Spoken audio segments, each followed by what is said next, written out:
Praise God. Talinghaga. Matalinghaga ang buhay. Alam niyo po ang ibig sabihin ng talinghaga? Ano ang English sa talinghaga? Parable. Yan. Ang talinghaga o parable ay madalas po siyang gagamitin ni Jesus, di ba? Lalo pag nagsimulan ko sa Matthew 13 up, no? Ang talinghaga ay isang kwento na may itinuturong katotohanan espiritual.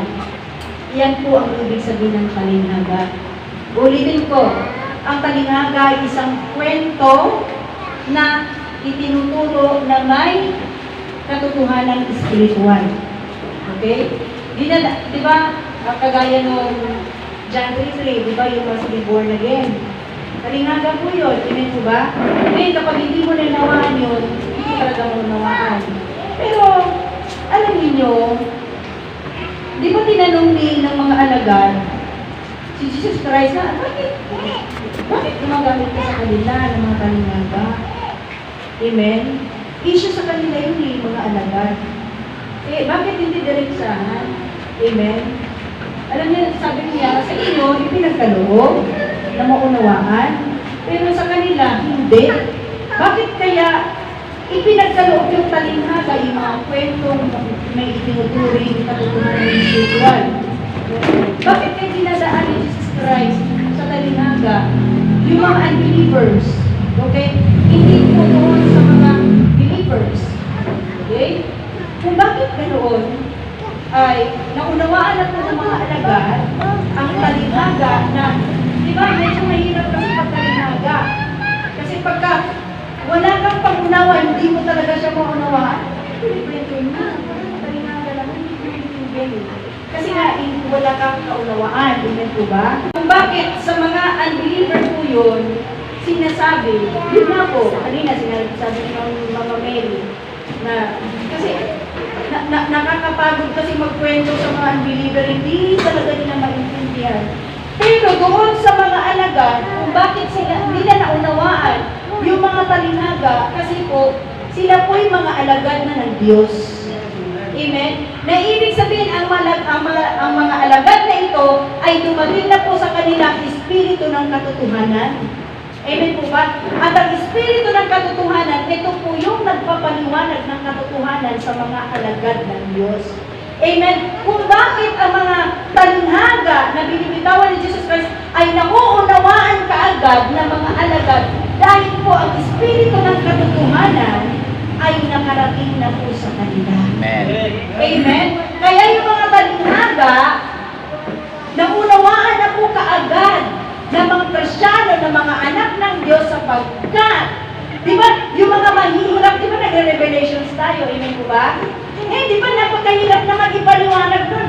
Pero dahil merong Holy Spirit, amen, merong Holy Spirit na tumutulong magpapaliwanag sa iyo, pumapaknubay sa iyo, dahil tinanggap mo na siya sa buhay mo. Kaya napakahalaga talaga mga kapatid ko, na ang Espiritu ng katotohanan ay tatanggapin natin sa ating mga buhay.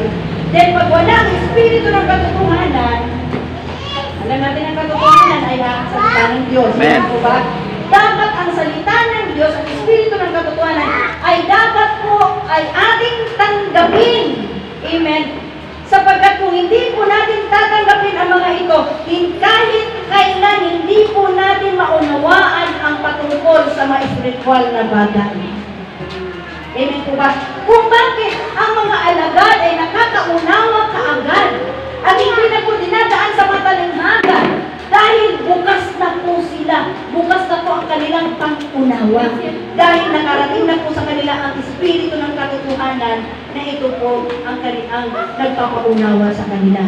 Amen po ba? Amen. Tingnan mo mga alagad, di ba, kahit anong sabihin ni Jesus Christ, di ba? Minsan meron silang naunawaan, minsan naman meron talaga silang naunawaan kaagad. Amen? Hindi na po siya mahirap ang talinghaga na kanilang pinapakinggan dahil naroon na po ang espiritu ng katotohanan. Amen. Amen po ba? Ang espiritu ng katotohanan ang magpapaunawa sa atin. John 14:26 at John 6:16 15:30. Amen po ba? Na kailangan po natin ang espiritu ng katotohanan na makarating sa ating buhay. Tingnan mo ang mga alagad, chicken feed na naman nila kaagad. Nakikinig ng mga unbeliever, napakahirap nila muli-muli. Tingnan mo si Nicodemus, di ba? Paano ba ako'y panganak muli? Papasok pa ako sa siya ng aking ina. Amen? Pero di ba, expert po siya sa law. Amen po ba? Siya po'y tagapagturo ng kautusan. Pero, di ba? Hindi niya alam paano ma-born again. John 3:3. Amen po ba? Downwards. Amen po ba? Papasok ba ako sa siya ng aking ina para ako'y may panganak na muli? Di ba? Padaling nga tayo. Amen po ba? Amen.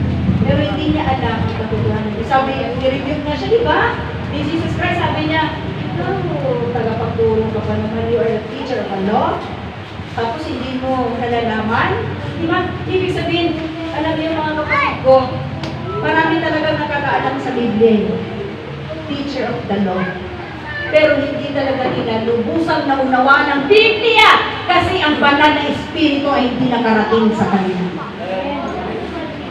Amen? Napakahalaga ng Holy Spirit invasion sa buhay ng tao ay makarating para ang lahat ng espiritual na bagay ay maunawaan mo. Amen po ba? At kapag naunawaan mo ang espiritual na bagay, madali na lang sa iyo ang buhay ng espiritualidad. Amen po ba? Amen. Kaya paano makarating ang Holy Spirit sa ating mga paano po makarating na kailangan po natin? Siyempre, kailangan natin aminin natin ang ating mga kasalanan. Amen po ba? Kailangan natin aminin ang ating mga kasalanan. Kailangan natin pagsisihan at talikdan ang ating mga kasalanan. Kailangan natin tanggapin si Jesus. Kailangan natin magbagong buhay. Amen. Para makarating ang Holy Spirit na magpapaunawa sa atin ano ang espiritualidad, ang pag-uusapan, kaagad natin maunawaan. Amen. Nanonood ba natin? This is just a simple formula para po tayo magkaroon ng bagong buhay. At ang bagong buhay, binagong buhay, ito po yung tirahan ng Holy Spirit. At pag nakatira ng Holy Spirit sa'yo, hindi na po mahirap ang maraming bagay. Amen? Hello? Maunawaan mo na po lahat. Magre-reveal na po sa'yo lahat. Amen po ba? Hindi na mahirap sa'yo ang lahat. Amen po ba? This is just the simple formula para magkaroon ka ng bagong buhay. Una, Word of God. Kailangan natin ang salita ng Diyos. Ang katotohanan, John 17:17. Sapagkat ang katotohanan magpapalaya sa atin. John 8:31, John 7:17. Ang katotohanan at ang salita mo ay katotohanan. Amen po ba? Ito ang formula. Word of God, kailangan mo ang salita ng Diyos. Kaya kailangan mo ang Biblia. Amen. Kalabitin mo uli yung katabi mo, kailan mo huling binuksan ang Biblia mo at binasa. Kailan mo binuksan ng Biblia? Kailangan mo yan, badly needed mo yan. Amen po ba? Kailangan mo, you have already the Bible. Number 2, you need God's Spirit. Kailangan mo ang Espiritu ng Diyos na ang Holy Spirit. Sapagkat kung walang Espiritu ng Diyos, hindi mo maunawaan talaga ang patungkol sa espiritual na bagay. Amen po ba? Plus, ito po yan na nag-additional po tayo. Word of God, plus God's Spirit, Holy Spirit, plus obedience. Ito po, napakahirap sa maraming Kristiyan. Kasi naglalaban ang Espiritu ng Diyos at ang makita ng laman. Pero kung totoo kang espiritualidad, kung totoo kang nasa Diyos, dapat mananaig palagi ang patungkol sa Diyos. Dapat ang lagi mong ino-obey ang Diyos. Amen. Anong sabi sa John 14:15? If you love me, Jesus said, obey my commandments.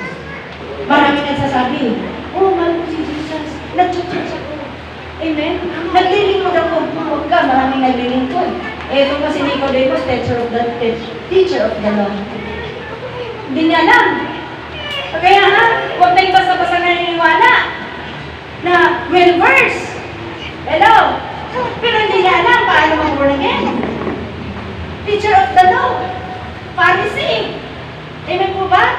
May mataas sa katungkulan sa pagiging Pero, he never understood. Ano ibig sabihin ng born again?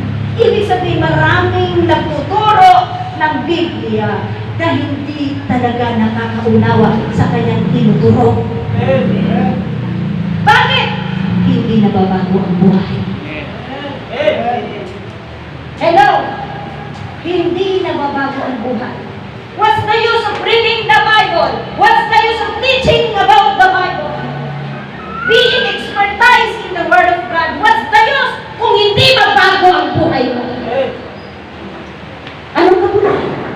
Dapat ang ending ng pag-aaral ng Biblia, pagtuturo ng Biblia, dapat ang ending niyan ay pagpapagong buhay, transformation, life transformation. Amen? Nagtuturo ka. Habang nagtuturo, gumagalong ka. Hello? Nagtuturo ka. Habang nagtuturo ka, gumagalong ka rin. Walang ano.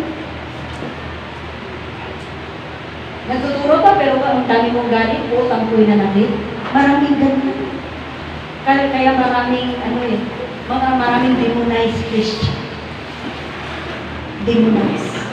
Christian na, pero demonized. Bakit? Worldly carnal.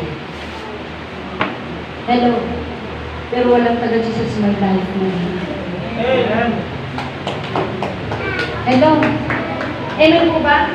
Kailangan ang sino man magipag-isa kay Kristo ay isa ng bago. Amen. Bagong ilalang. Bago. Wala na yung dating pagkakataon. Wala na yung dati. Sino ka ba dati? Dapat wala na yan. Yung masama ng pagkatao ng ugali. Ano ka ba dati? Dapat hindi na yan. Hindi na yan. Amen. Kasi nagkaroon ka na ng life transformation. Bible, God's Spirit, obedience equals change of life, transformation. Amen. Pag wala yan, we can never understand the revelation of God. Mahirap sa'yo ang magiging Christian. Mapulol ang kanta. Hindi nakakaintindi ka agad kung ano sinasabi ng Diyos sa'yo at sa akin. Mapulol.